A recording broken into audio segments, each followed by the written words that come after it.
नमस्कार. लक्षवेधीमध्ये आपल्या सगळ्यांचं स्वागत. मी प्रसाद काथे. मराठा आरक्षणाच्या साठी सरकार बदलल्याच्या नंतर होणाऱ्या आंदोलनातला एक महत्त्वाचा टप्पा गेल्या आठवड्यामध्ये आपण पाहिला. आंतरवली सराटीमध्ये लाखोंच्या जनसमुदायाच्या समोर मनोज जरांगे यांचं भाषण झालं आणि त्यांनी तिथे एक स्पष्टपणे मागणी नोंदवली. ती म्हणजे अशी की राज्य सरकारला त्यांनी पहिल्या टप्प्यात 30 दिवस आणि नंतर वाढीव 10 दिवस दिले होते. हे 10 दिवस जेव्हा संपतील त्यावेळेला मराठा आरक्षण मिळालंच पाहिजे. मराठा आरक्षण याचा सोपा साधा जो मनोज जरांगेंनी काढलेला अर्थ आहे तो महाराष्ट्रात मराठ्यांना सरसकट कुणबी अंतर्गत आरक्षण मिळणं असा आहे. मनोज जरांगे हे जवळपास गेली 22 ते 23 वर्ष मराठा आरक्षणाच्या साठीचा लढा देत आहेत असं त्यांचे समर्थक सांगतात.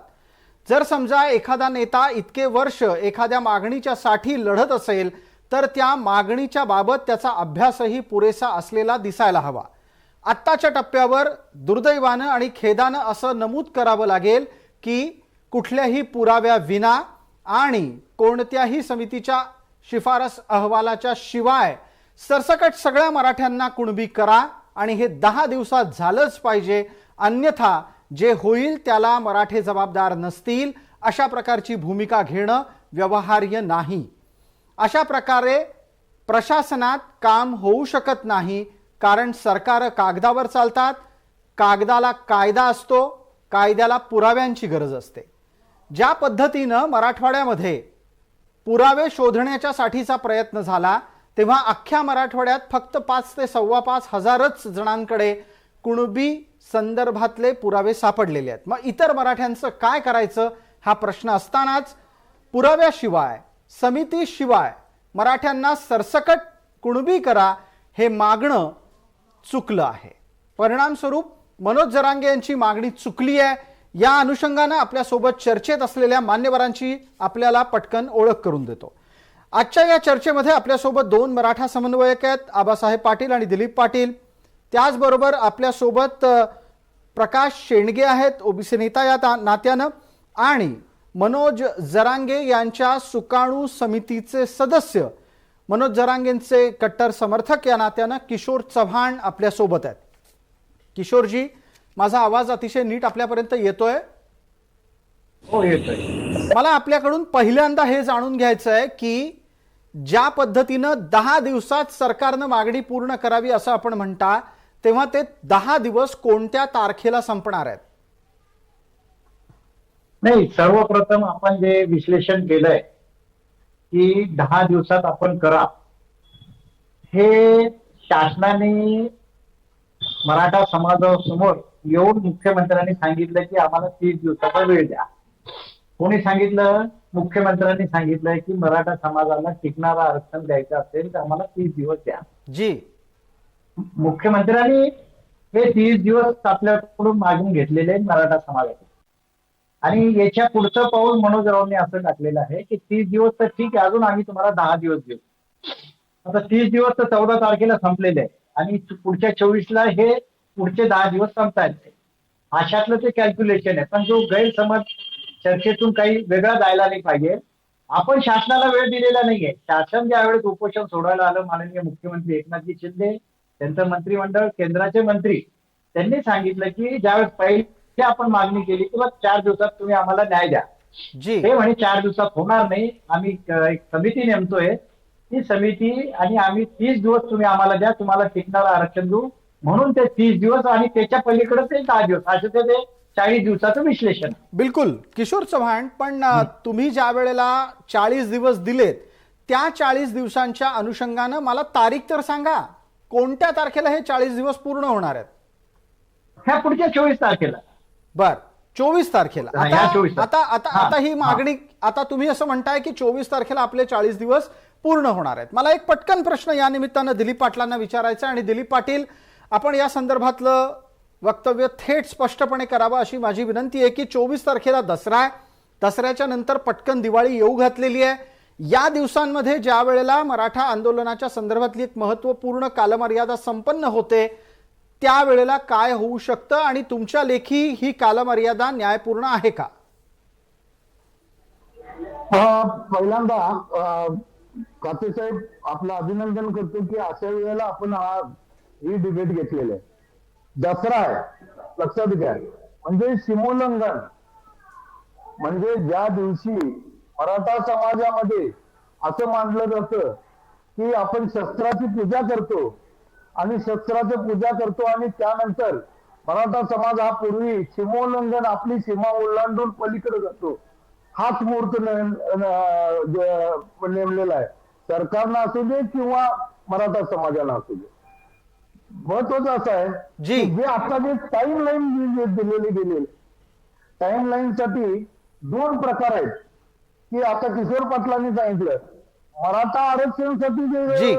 जे 40 दिवसाची टाइम लाईन आहे की कुणबी प्रमाणपत्रासाठी. महत्वाचा विषय हा आहे, बिलकुल लक्षात घ्या की कुणबी प्रमाणपत्रासाठी कमिटी नेमली. त्यावेळी पहिल्यांदा मागणी होती की कुणबी प्रमाणपत्र आम्हाला दिली गेले पाहिजेत. त्यासाठी ते सगळे जे काही पुरावे गोळा करण्यासाठी कमिटी नेमली. त्या कमिटीला तो वेळ दिला आणि त्या कमिटीनं नंतर हैदराबाद वगैरे जाऊन त्या ठिकाणी कुणबी प्रमाणपत्र जे मिळत नाहीत, निजामाच्या ज्या नोंदी मिळत नाहीत, जी. तर त्यासाठी दिलेली ती माझ्या मते 40 दिवसाची टाइम लाईन आहे.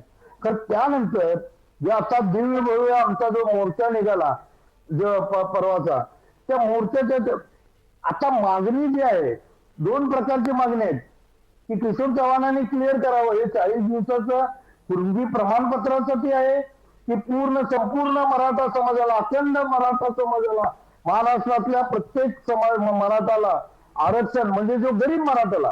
पहिला एक लक्षात घ्या, आरक्षण हे फक्त आणि फक्त गरीब मराठाला असतं.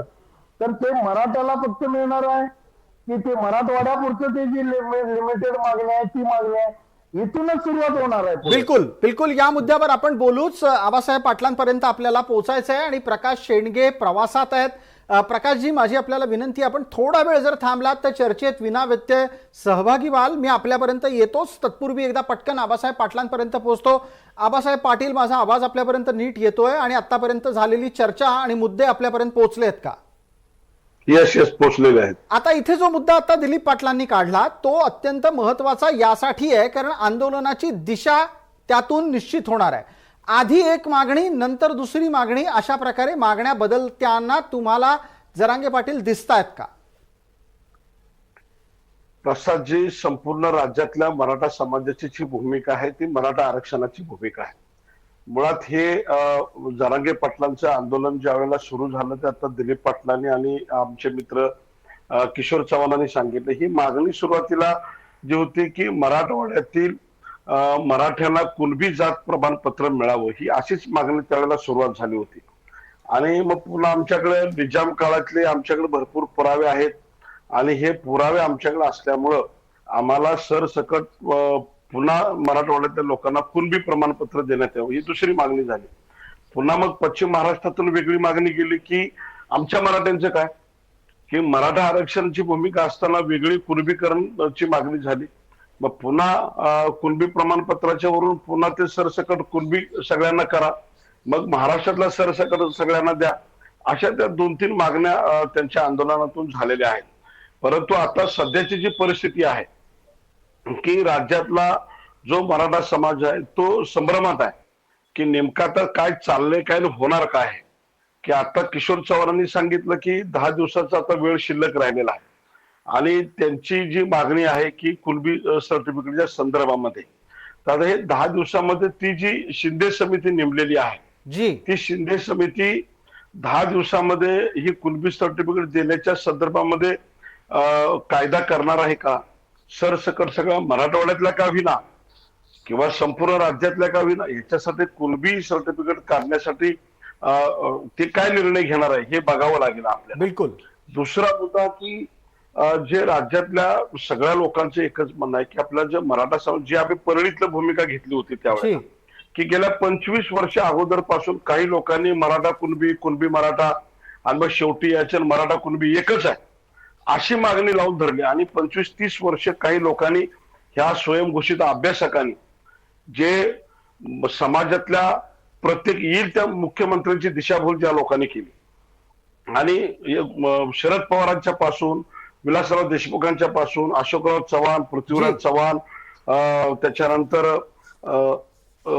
राणे साहेब, त्याच्यानंतर मुख्यमंत्री देवेंद्रजी फडणवीस साहेब, त्याच्यानंतर चंद्रकांत दादा उपसमितीचे अध्यक्ष होते, त्याच्यानंतर आता एकनाथजी शिंदे साहेब, की ह्या सगळ्यांच्या पर्यंत काही एक ठराविक लोकांची टोळी आहे. या टोळीनं काय करायचं, प्रत्येकाकडे एक एक माणूस आपला सेट करायचा आणि ही ती टोळी आहे 10-15 लोकांची, की त्या ठिकाणी जायचं आणि सरकारची दिशाभूल करायची. बर, आणि त्याच्यामध्ये आता एकनाथ शिंदे साहेब पूर्णपणे अडकलेले दिसत आहेत आताच्या मोमेंटमध्ये. काही लोकांनी एकनाथ शिंदे साहेबांची दिशाभूल केली आणि कुणबी पॅटर्न पुन्हा वरती आणलं. आमची जी मागणी ज्यावेळेला होती, जे ज्यांच्या नोंदी आहेत 1967च्या पूर्वीच्या ज्यांच्या नोंदी आहेत ते कुणबी झालेले आहेत, ठीक, त्यांचं ओबीसीतलं आरक्षण कोणी अडवू शकत नाही आणि उद्याही अडवणार नाहीत. ही आमची, त्याच्यानंतर आम्ही जी भूमिका घेतली होती, मला फक्त 1 मिनिटाचा वेळ द्या, की त्याच्यानंतर आम्ही जी संपूर्ण राज्यातल्या मराठ्यांनी भूमिका घेतली होती की आता मराठ्यांची दिशाभूल कोणी करू नका, बर, की आम्हाला जो उरलेला मराठा समाज, सामाजिक शैक्षणिक आर्थिक मागास असणाऱ्या मराठा समाजाला आम्हाला आरक्षण द्या. आणि म्हणून ते 21 दिवस आमचं आंदोलन चालू होतं. त्यावेळेला आम्ही 3 महिन्याचा अल्टिमेटम सरकारनं आम्हाला वेळ मागितली, 3 महिन्याची जी. वेळ दिली होती. आणि त्याच्यानंतर SC-BC आरक्षण आम्हाला मिळालं होतं. आणि SC-BC आरक्षण सरकारनं त्यावेळेला तत्कालीन मुख्यमंत्री देवेंद्रजी फडणवीस साहेब असतील, बाकी सगळ्या 4 पक्षांनी त्यावेळेला मदत केली, त्या आरक्षण टिकलं होतं.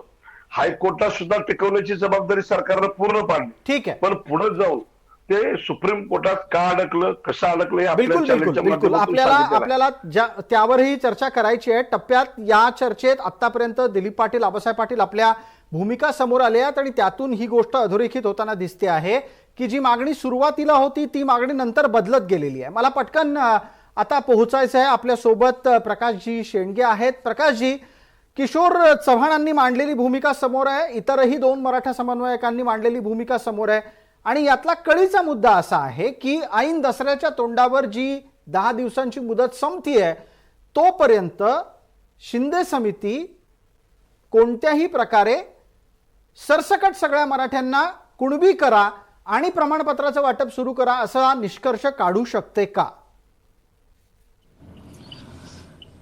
नाही, ह्याच्यामध्ये माझं स्पष्ट मत असं आहे की मी एकंदरीत हा जो मराठा आरक्षणाचा जर आपण क्रम पाहिला सुरुवातीपासूनचा आतापर्यंतचा जो आहे, एकंदरीत पाहिलं तर हा मराठा आरक्षण जे आहे ते एकंदरीत भरकटलेलं दिसतंय. एखाद्या नेत्यानं ते आंदोलन हातात घेतलं की त्याची मागणी वेगळीच होते काय, दुसऱ्या नेत्याच्या हातात आंदोलन त्याची मागणी वेगळी होते, सरकार वेगळा निर्णय घेतं काय. आणि ह्या 58 मागणीपासून आपण जर बघितलं तर आतापर्यंत प्रवास केला तर वेगवेगळ्या नेत्यांनी वेगवेगळी मागणी करून ह्या मराठा आरक्षणाची अक्षरशः म्हणजे हे आरक्षणाचा मूळ भरकटलेलं आहे. त्यामुळं सरकारलाही कळत नाही की काय करायचं आणि मराठा समाजाचे काही नेते पण संभ्रमित आहेत की नक्की मागणी काय, नक्की काय करायचं आहे. वास्तविक पाहता घटनात्मक रस्ता जो आहे, मार्ग जो आहे तो SC-BC आरक्षणाचा त्यांनी घेतला होता. 50% वरती मागणी, मूळ 58 मोर्चे जे निघाले ते सकल मराठा मोर्चा म्हणून त्यांची मागणी होती की आम्हाला कुणाच्याही आरक्षण धक्का लावायचा नाहीये, आम्हाला 50% वरचं वेगळं आरक्षण हवंय, वेगळा प्रवर्ग करून हवाय. त्यासाठी आंदोलन झालं आणि ते निर्णयापर्यंत पोहोचलं सुद्धा ते काय. आणि त्याच्यामधून तो SC-BCचा कायदा पास झाला आणि जो कायदा पास झाला त्या कायद्यामध्ये सुद्धा उपकलम घातलं गेलं की ह्याच्यामध्ये हा जरी कायदा पारित झाला तर ह्याच्यामुळे ओबीसीला कुठल्याही प्रकारे धक्का लागणार नाही. त्यामुळे मराठाही खुश झाले होते, ओबीसी खुश झाले होते व आपल्यावरती काही गंडांतर येणार नाहीये. आणि नंतर ज्यावेळी सुप्रीम कोर्टामध्ये हा विषय झाला, हायकोर्टामध्ये टिकलं आरक्षण ते, पण सुप्रीम कोर्टामध्ये जे आहे सुप्रीम कोर्टामध्ये तो टिकलं नाही. आता त्यावेळी सरकार कमी पडलं की मराठा समाजाची बाजू मांडण्यासाठी त्याचे वकील कमी पडले असतील, पण ते कमी पडलं म्हणून लगेच काही नेत्यांनी परत ती मागणी बदलवली आणि कुणबी समाजाला दाखले घ्या आणि ओबीसी मध्ये घाला आणि मग मराठ्यांना आरक्षण द्या, ही जी मागणी सुरू केली. ह्याच्यामुळे हा सगळा वाद जो निर्माण झालेला आहे, त्याच्यामुळे वाद निर्माण झालेला आहे. ओबीसी समाज हा गरीब, तेलीमाळी, साळी, कोष्टी, कुमार, गाववाड्यातली ही गरीब मंडळी आहेत, त्यांचं आरक्षण आपण हिसकावून घ्यायचं प्रस्थापित समाजानं, हे कुठल्या न्यायाला धरून आहे, सामाजिक न्यायाला मुळीच धरून नाहीये.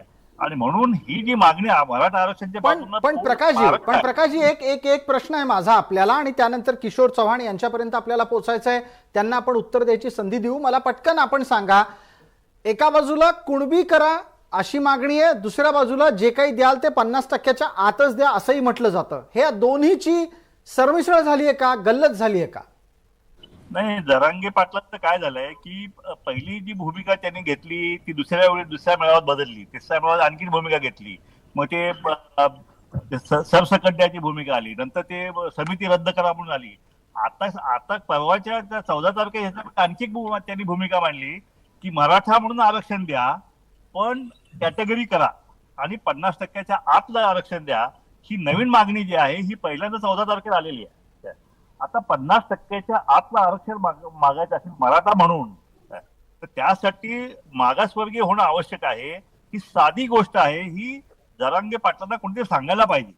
आणि ते निकष जोपर्यंत मराठा समाज मागासवर्गीय होत नाहीये तोपर्यंत 50% आतलं आरक्षण मराठा समाज हा घटनात्मक विषय मागू शकत नाही. बिलकुल. आणि म्हणून हा जो विषय जो आहे हा सभा मोठी घेऊन आपण मागण्या करायच्या हा इतका सोपा विषय नाहीये. बिलकुल. प्रकाशजी शेंडगे, आपण थेट मुद्द्यावर चर्चा आणली, त्यानिमित्तानं किशोर चव्हाण यांच्यापर्यंत पोहोचणं सोपं झालंय. मुद्द्याला घेऊन त्यांच्यापर्यंत उपस्थित करतोय. तो प्रश्न असा आहे की किशोर चव्हाण, आधी म्हणालात सरसकट कुणबी करा, आता म्हणताय 50% आरक्षण द्या. नक्की 10 दिवसात अपेक्षित काय आहे आणि जे म्हणता आहात ते योग्य आहे, कायदेशीरदृष्ट्या योग्य आहे, हे सांगण्यासाठी तुमच्याकडे काय तर्क आहे? पुन्हा मी एकदा सर्वप्रथम सांगतो की मुख्यमंत्री महोदयांनी जे उपोषण सोडलं त्यांनी सांगितलं की टिकणार आरक्षण आपण देणार आहोत.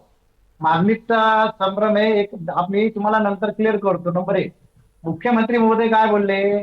टिकणार आरक्षण आम्ही तुम्हाला देतो, आम्हाला तुम्ही 30 दिवस द्या. 30चे आपण 40 गेले. दुसरा मुद्दा सांगतो. आमच्या सहकार्याने एक मुद्दा उपस्थित केला की सुप्रीम कोर्टात आरक्षण का टिकलं नाही. तुम्हाला माहिती देतो एक नवीन नाही, ही जुनीच माहिती आमच्या सहकार्यांना माहित नाहीये. आमच्या सहकार्यांनी नीट ऐकून घ्यावं, कारण सुप्रीम कोर्टात आम्ही उभं होतो. सुप्रीम कोर्टात नंबर 1 मुद्दा आला 50%ची मर्यादा. सर्वात महत्वाचं जे काय झालं, हायकोर्टात आपल्याला आरक्षण टिकलं हे सगळ्यांना माहिती आहे.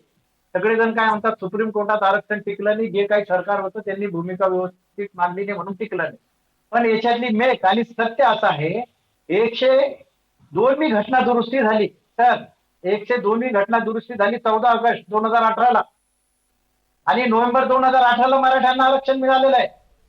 सुप्रीम कोर्टात हा प्रश्न उपस्थित केला. ऍडव्होकेट जनरल सुप्रीम कोर्टाचे सर्वोच्च न्यायालयाने उपस्थित केला की केंद्र सरकारने कायदा केलाय का केला नाही, राज्याचे अधिकार काढले का नाही काढले. जी. तर केंद्र सरकारच्या वकिलांनी स्पष्ट सांगितलं की आम्ही राज्य सरकारचे अधिकार आरक्षण देण्याचे काढलेले आहे. आमच्या जवळच्या ज्या डिबेटमध्ये आहे त्यांनी समजून घ्यावं. सुप्रीम कोर्टात मी स्वतः होतो तिथे. ज्या वेळेस आरक्षण देण्याचे अधिकार केंद्राने पहिले काढून दिले, नंतर फडणवीस सरकारने आपल्याला आरक्षण दिलेलं आहे. माझ्या बंधूंनो भावांना हे पहिले समजून घ्या. नंतर 50%चे मुद्दे आले, नंतर बाकीचे मुद्दे आलेले. आता पुढे ठरतोय आपण आपल्या मनोदरांच्या विषयासंदर्भात. एक लक्षात घ्या, पण पुन्हा सांग, 102वी घटना 14 ऑगस्ट 2018 आणि नोव्हेंबर 2018ला आपल्याला आरक्षण मिळालं. ते आरक्षण हायकोर्टात टिकलं, सुप्रीम कोर्टात आपल्याला ते रद्द झालं. किशोर चव्हाण, मग एक छोटा प्रश्न पटकन, आणि त्यावर आबा पाटील आपल्याला उत्तर देऊ इच्छित आहेत. नंतर दिलीप पाटलांनाही मी बोलतं करणार आहे. जे आरक्षण केंद्र सरकारने राज्य सरकारला द्यायचा अधिकार नाही असं आधी म्हटलं होतं, ते हायकोर्टाने टिकवलं कसं काय? तो मुद्दा हायकोर्टाकडून राहिला असेल असं आम्ही म्हणत नाही, नजरेत राहिला असेल. पण सुप्रीम कोर्टात हा विषय गेल्यानंतर सर्वोच्च न्यायालयाने विचारलं की हा कायदा कसा काय केला तुम्ही. 102वी घटना दुरुस्ती ही झालेलीच आहे. हे सगळ्यांना इतिहास आहे हा आता. त्याच्यात काय मी काय तुम्ही काय का कोणी चेंज करू शकत नाही. त्याची तारीख पाहिजे. राज्य सरकारचे अधिकार केंद्र सरकारने काढून घेतल्यानंतर आपल्याला आरक्षण मिळालेलं आहे. बरं, आता याच्यावर पटकन आबा पाटील आपली 1 मिनिटात प्रतिक्रिया आणि दिलीप पाटलांची 1 मिनिटात प्रतिक्रिया घेणार आहे. पटकन आबा पाटील, आपला वेळ सुरू होतोय. आबा पाटील, आपल्यापर्यंत आवाज आलाय? माझा प्रश्न ऐकायला आलाय का आबासाहेब पाटील? कदाचित काही तांत्रिक अडचण दिसतेय. आबासाहेब पाटील यांचा माईकही बंद आहे. आबासाहेब त्याचा माईक सुरू करतीलच. मी पटकन तोपर्यंत दिलीप पाटलांची वेळ सुरू करतोय.